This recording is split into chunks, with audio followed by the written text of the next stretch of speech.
All right, so today we are diving into something truly fascinating, Yeah. the Riemann hypothesis. Yeah. And you've sent over a ton of material on You're this, right. which makes sense. It's a mathematical mystery It is. that's been unsolved for over 150 years. And there's a $1 million prize on the line. But the real prize Yeah. is the knowledge it unlocks about the universe of numbers. Absolutely. And that's why understanding the history, I think, is so crucial here. It's not just about the math itself. It's about that journey of discovery. Oh, yeah. And what a journey it is. I mean, we're talking prime numbers here, those building blocks of all numbers, and how they're scattered seemingly at random. But the Riemann hypothesis says, hold on, there might be a hidden order to this apparent chaos. And get this, it might even have connections to physics and quantum mechanics. It really does. And it highlights the interconnectedness of these seemingly disparate fields. Yeah. So to grasp the significance, let's rewind a little bit to the groundwork laid in the 18th and 19th centuries. Okay, so we're going back to Euler and Legendre, the pioneers who were grappling with understanding these prime numbers. Exactly. Their work was essential in setting the stage for Riemann's breakthrough. In 1859, his paper was called On the Number of Primes Less Than a Given Magnitude, and this paper introduced the world to the zeta function. The zeta function. So for those of us who aren't math whizzes, how would you explain what it does and why it's important? So imagine a function that acts as a bridge between the seemingly random world of prime numbers and this intricate world of complex numbers. That's the zeta function. It takes a complex number as an input and outputs another complex number, but the fascinating part is this connection that it reveals between these complex numbers and the distribution of primes. So it's not just some random formula. It holds clues about the very building blocks of numbers. And this is where the hypothesis part comes in. All right. What exactly did Riemann propose about this zeta function? So Riemann observed something fascinating about the outputs of this function, specifically where they become zero. Some zeros were obvious, but the others, the non-trivial zeros, seem to line up on a vertical line when plotted on a graph. And this line is what we call the critical line. So picture a graph, and all these important points are neatly lined up on this vertical line, like a perfectly formed cue. That's what Riemann claimed was happening with the zeta function's zeros. That's a great way to visualize it. The hypothesis states that all non-trivial zeros of the zeta function lie on this critical line. Proving or disproving this seemingly simple statement would have massive implications for our understanding of prime numbers. And this wasn't just a passing thought for Riemann. The problem captivated mathematicians for generations. Hilbert, Picard, Hardy. These guys carried the torch in the late 19th and early 20th century. Absolutely. In 1900, Hilbert even included the Riemann hypothesis in his famous list of 23 unsolved problems, essentially a most wanted list for the world of mathematics. Wow. And it wasn't just about bragging rights. Solving these problems would potentially unlock new mathematical truths and maybe even have practical applications. Exactly. It was like a mathematical Everest waiting to be conquered. And while the Riemann hypothesis proved exceptionally challenging, the mid-20th century brought about fresh approaches. And those aha moments you mentioned earlier. Okay, I'm ready for those aha moments. What were some of the breakthroughs that hinted at a possible solution? Well, one pivotal moment was Adolf Selberg's paper in 1943. It didn't solve the problem, but it introduced powerful new techniques to tackle it. Then came Erdős and Roth, who achieved partial results. They didn't conquer the entire mountain, but they made significant progress. So they didn't reach the summit. No. But they established a base camp. What made these partial results so significant? I mean, it's not like they won the $1 million. Right. But what they did was demonstrate that the Riemann hypothesis wasn't just some whimsical idea. Their findings showed a deep connection between the distribution of prime numbers and the behavior of the zeta function, lending credibility to the hypothesis. So they essentially said, hey, this isn't just a random guess. There's something profound here. That must have been incredibly encouraging for the mathematical community. It absolutely was, and it spurred a new wave of research, and this is where things get even more fascinating. In the late 20th century, computers entered the equation, and the game changed forever. Computers tackling a problem from the 1800s, that's a combination I wouldn't have expected. It was a game changer. In the 1980s, computers became powerful enough to calculate and verify billions of zeros of the zeta function. And guess what they found? Don't tell me they were all lined up on that critical line. Exactly. It was a monumental moment. It didn't provide an absolute proof, but it was like finding a mountain of evidence pointing in the same direction. It's as if computers were saying, hey, Riemann might have been onto something here. But billions of calculations later, we still don't have a definitive answer. What does that tell us about the nature of this problem? Well, it tells us that the Riemann hypothesis is deeply intertwined with something even more fundamental than prime numbers: infinity. Infinity. Okay, now we're really venturing into mind-bending territory. Indeed. You see, the Riemann hypothesis isn't just about plotting zeros on a graph. It's about the behavior of the zeta function as its input approaches infinity. And infinity, as we know, is a concept that stretches beyond any number we can grasp. So how do you even begin to tackle a problem that involves something as elusive as infinity? It seems like trying to grasp smoke. It is incredibly challenging, and that's a big reason why the Riemann hypothesis has remained unsolved for so long. However, mathematicians have devised some ingenious ways to approach it indirectly. Indirectly. So they're not going straight for the jugular trying to prove the hypothesis head-on. Not always. One approach involves exploring the consequences of the Riemann hypothesis being true, if we assume it's correct. What other mathematical truths would logically follow if we can identify enough of these consequences and prove them independently? It would strengthen the case for the hypothesis itself. It's like a detective building a case based on circumstantial evidence. Even without catching the culprit red-handed, if enough clues point to them, it builds a compelling argument. Precisely. And this is where the Riemann hypothesis gets really exciting. It has connections to a vast array of mathematical fields, making it something like a mathematical Rosetta Stone. One fascinating connection is to something called random matrix theory. Random matrices.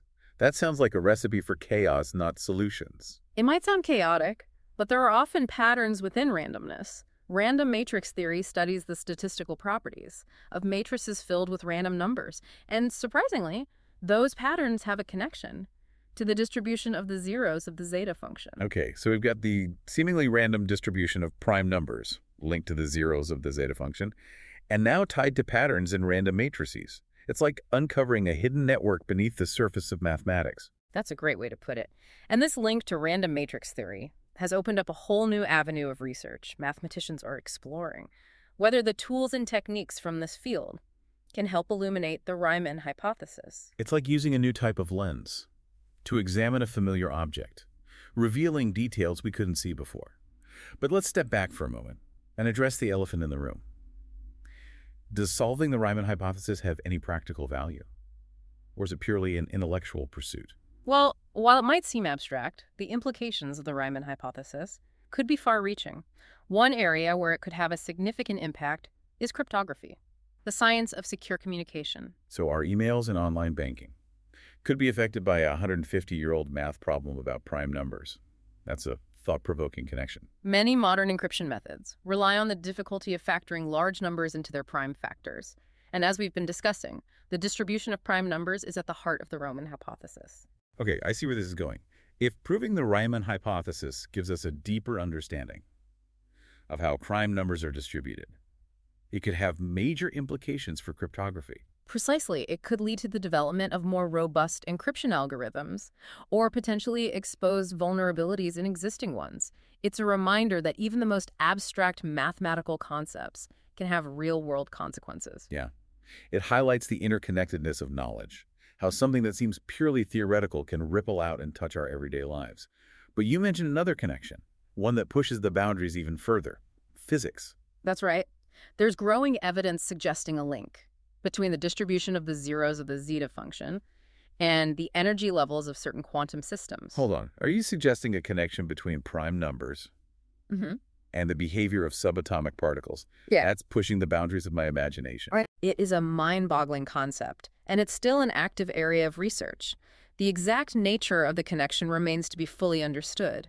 But if it proves to be true, it would be a profound discovery, blurring the lines between mathematics and physics. It would suggest a deeper level of order to the universe, a hidden mathematical framework underlying both the world of numbers and the realm of physical reality. Exactly. That's what makes the Riemann hypothesis so captivating.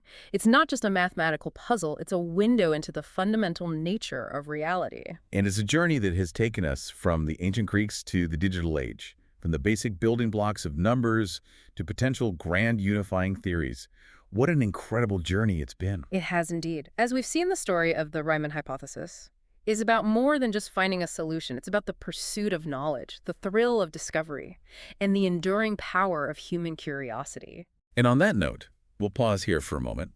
Join us for the final part of our deep dive, where we'll explore some of the more recent developments in the quest to conquer this mathematical Everest. Welcome back to our final chapter in the saga of the Riemann hypothesis. Indeed, we've traveled through centuries of mathematical exploration here, from the foundations of number theory to those mind-boggling connections to quantum physics. And now, in the 21st century, the pursuit of this mathematical Everest continues with a new generation of mathematicians, armed with powerful tools and global collaboration. Yeah, it's like witnessing a modern-day gold rush. But instead of gold, mathematicians are seeking the ultimate treasure, the proof of the Riemann hypothesis. Oh, I love that analogy. So where are these mathematical prospectors digging for clues these days? What are some of the most promising areas of research? Well, one of the most promising avenues involves a field called analytic number theory. It's like using a high-powered lens to examine the intricate structure of prime numbers. Analytic number theory. That sounds a bit intimidating. What exactly does it entail? So it uses tools from calculus and complex analysis to study the properties of numbers, especially those elusive prime numbers. It turns out that many of the deepest insights into the Riemann hypothesis have emerged from this field. So it's like bringing in the heavy artillery of mathematics to crack this age-old problem. Precisely. And one of the key tools in their arsenal is something called a mollifier. A mollifier. The name sounds more like something you'd find in a chemistry lab than in a mathematician's toolbox. It kind of does. But in mathematics, a mollifier is a function that acts like a smoothing agent. It helps to tame the wild behavior of other functions, making them easier to analyze. In the context of the Riemann hypothesis, mollifiers have been used to obtain incredibly precise estimates about the distribution of those zeros we keep talking about, the zeros of the zeta function. So it's like taking a fuzzy image and applying a filter to sharpen it, revealing hidden details. That's a great analogy, and these refined estimates have provided further support for the Riemann hypothesis. Though a definitive proof remains elusive, It's like we're inching closer and closer to the summit. But that final push to the top remains incredibly challenging. yeah, a perfect description. And in this final push, one of the most intriguing developments is the emergence of the Langlands program. The Langlands program. That sounds like something straight out of a science fiction novel. It does. It's a vast and ambitious network of conjectures that seeks to connect different areas of mathematics, like number theory, representation theory, and algebraic geometry. So it's not just about solving one problem, it's about finding a deeper interconnectedness between different mathematical worlds. Exactly. And one of the central ideas in the Langlands program is that certain mathematical objects, called automorphic forms, have the key to unlocking secrets about prime numbers and the zeta function. Automorphic forms. Those sound even more abstract than the Riemann hypothesis itself. They are mathematical functions with remarkable symmetry properties. Think of them as intricate patterns that repeat in beautiful ways. According to the Langlands program, these patterns encode profound information about the distribution of prime numbers. So it's like discovering a hidden code within a complex work of art, a code that reveals a deeper layer of meaning. Precisely. And many mathematicians believe that if we can fully decipher the language of automorphic forms, we'll be able to crack the code of the Riemann hypothesis. Wow. It's a bold idea, connecting the world of abstract patterns to the seemingly random world of prime numbers. It is. And while the Langlands program is still under development, it has already yielded remarkable breakthroughs in mathematics. Who knows? It might just hold the key to finally conquering the Riemann hypothesis. It's incredible to think that we live in a time where such profound mathematical discoveries are still being made. Absolutely. And even if the Riemann hypothesis remains unsolved for generations to come, the journey itself has been incredibly fruitful, leading to countless other discoveries and a deeper understanding of the universe. You know, we've explored so much in this deep dive, from the ancient Greeks to the digital age, from the basic building blocks of numbers to grand unifying theories of mathematics. It's been quite the journey. And as we've seen, the Riemann hypothesis is more than just a mathematical problem. It represents the enduring power of human curiosity and our relentless pursuit of knowledge. I couldn't agree more. And who knows, maybe one of our listeners will be inspired to take up the challenge and become the next Riemann, the one who finally unlocks the secrets of this mathematical enigma. Wouldn't that be something? But even if you're not a mathematician, we hope this deep dive has given you a glimpse into the beauty and wonder of mathematics. It truly is a beautiful subject. And remember, There's a universe of knowledge hidden within seemingly abstract concepts. That's what the deep dive is all about. Thanks for joining us. And until next time, keep exploring.